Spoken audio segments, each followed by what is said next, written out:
教练带大家去溪边烤肉庆祝一下。阿文，走，找个阴凉的地方吧。你要干嘛？千万不可以涉溪。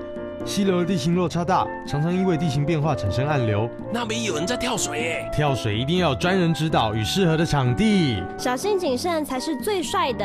在溪边游玩，一定要结伴而行，互相注意安全。不慎落水了，要保持冷静，并设法靠岸。岸上的人呢，不可以贸然下水。溪流一者垃圾、树枝飘下来，就是危险的征兆喽，最好赶快